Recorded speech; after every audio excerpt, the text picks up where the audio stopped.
Hall de entrada del edificio.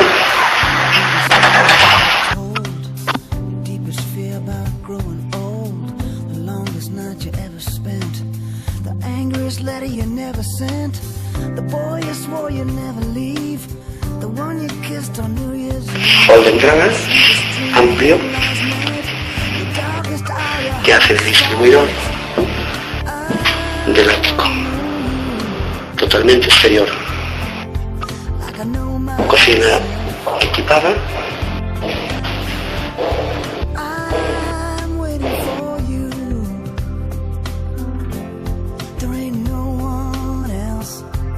Suelos en porcelanato. Tiene acceso a una terraza con vistas hacia la estación de autobuses y del tren de Pontevedra.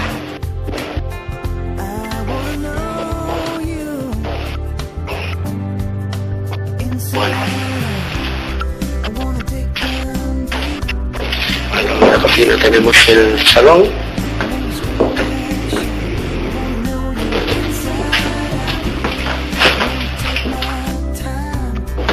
con 3 ventanales, un salón amplio.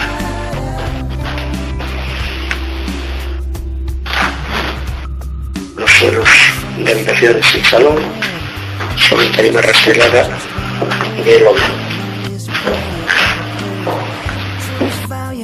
Una habitación que está como un estudio, o salita, con su armario empotrado.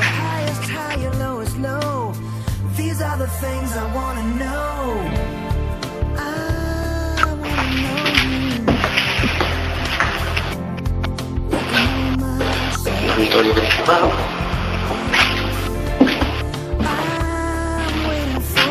Con armario empotrado de 3 partes.